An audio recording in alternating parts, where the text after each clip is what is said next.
平云4星净流，终极离神大西，冰系神君米莎，他终于来了。相信米莎的人气毋庸置疑，就像此时屏幕前的弹幕一样的多。本期视频就要为大家深入解析一下米莎，并解答一些机制与强度的问题。投币10经验，转发5经验，既可以提升你的等级，也可以让武教做出更好的内容。3年专注武教，后续也能第一时间获取星穹铁道最强攻略。米莎星穹铁道继净流之后，第2位毁灭冰系，也是太傅以来首位真正意义上主打冻结控制的冰系输出。在设计上，米莎区别于传统毁灭主系，不仅总伤里存在一部分冻结引发的附加伤害，而且它的战技和天赋都能额外增加终结技的攻击段数，再加上大招还是弹射伤害，相当于自带而的可以被辅助拉条的冰系神君。虽然比起净流这的 1.0 时代的最强输出，米莎无论自身倍率还是出来能力都有较大差距，但米莎的弹射机制可以稳定打满全部输出，配合强烈的断控制和附加伤害，在对团爆发和削弱能力方面会略胜一筹。此外，米莎在回龙方面也有类似于银之的补偿机制，不仅让他的大招释放频率强于多数毁灭主系，而且也一定程度上减少战点需求，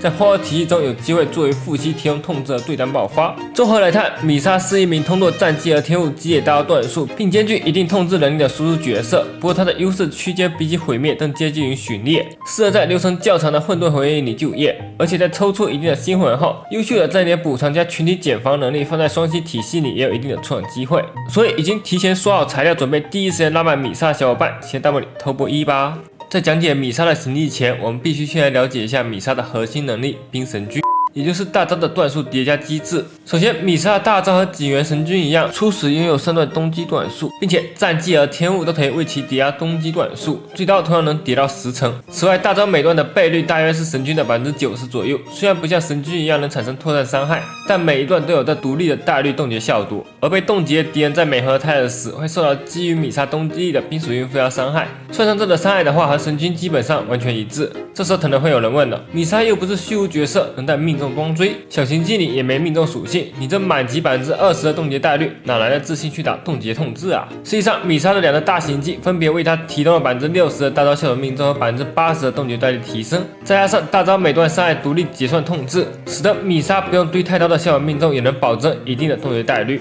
当然，由于米莎没有黑天鹅那样的命中转正常机制，所以总体而言还是存在一些推磨的。不过，米莎的大招在释放时机上非常可痛，在保证命中的情况下，3人中可以做到和老杨一样，在 BOSS 2次连续行动间开大并打断其后续技能，再加上他的行技3传冲，还能在自身攻击陷入冻结状态的敌方目标时，额外提升30%的暴击伤害。这也使得米莎在魔女宇宙中能优化掉老牌冻结手3月期，成为离神流的最强驾驶员。这下虽然是真正的记忆令使，应该不用我多说了吧？而米莎的战绩除了能为大招增加一些攻击段数外，基本上就是标准的突然技能。不过突然倍率低于净流只有40%。接下来是米莎最重要的段数叠加手段天赋。米莎在场上时，我方全体每消耗1的战役点都会增加1成米莎大招的攻击段数，同时为米莎恢复2点能量。再配合布尔尼亚、花火、寒鸦这种刀屏消耗战绩点的辅助时，相当于每回合至少能为米莎补充大约3成段数和6点能量。而米莎的能量消耗只有100点，目前来看有这个天赋存在，米莎这个叠成大招的伤害下限以及释放频率还是能得到保证的。而米莎的秘技则是和净流一样的妨碍加领域类秘技，米莎释放秘技后会制造一片持续15秒的特殊领域，处于特殊领域内的敌人会陷入梦境煎熬状态并停止所有行动，与处于待状态下的敌人战斗后会增加2段大招攻击段数。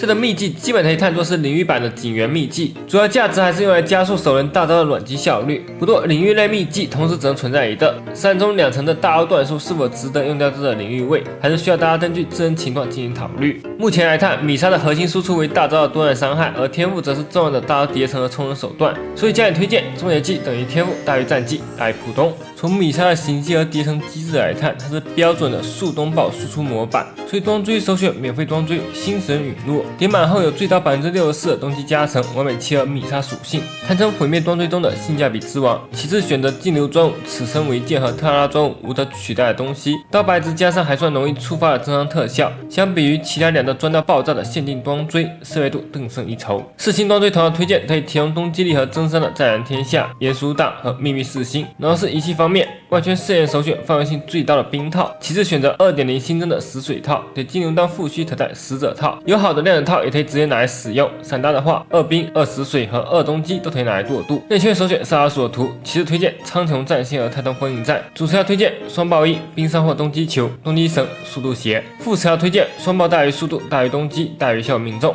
米萨大招非常依赖队友的这一点消耗，所以配对思路上基本是绑定波尔尼亚、花火、海牙这种有一定残点能力且刀瓶4万战绩的同学辅助。剩下2个位置则以2号位辅助加生存短的斗助为主，而目前上限最高的选择自然是带上大压停云霍尔的3保1组合。在阵容中，波尔尼亚能解放速度词条的压力，霍尔停云可以解放充能词条，两者的道额加动对于米萨的伤害提升也非常明显。平玩家没有2位5星辅助的，也可以分别用海牙或艾斯达和其他生存位替代。而刀命的米莎则可以在劲流双号队中替代刃炎，在弱兵环境中提供钝刀的单点爆发和削刃。目前来看，米莎灵魂机制较为完整，一魂虽然最多能根据敌方数量提高5段大招段数，但依然没能解决米莎对群乏力的问题。2魂的解防虽香，但基础概率极低，还没有行迹加持，同样比较鸡肋。不过4魂和6魂的数值提升倒是实打实的，尤其是6魂直接解决了战警焦虑。如果你想让它解锁复吸玩法，提高出场率，可以考虑抽取。所以大家对米莎的看法的疑问是什么呢？感谢大家3点都有支持，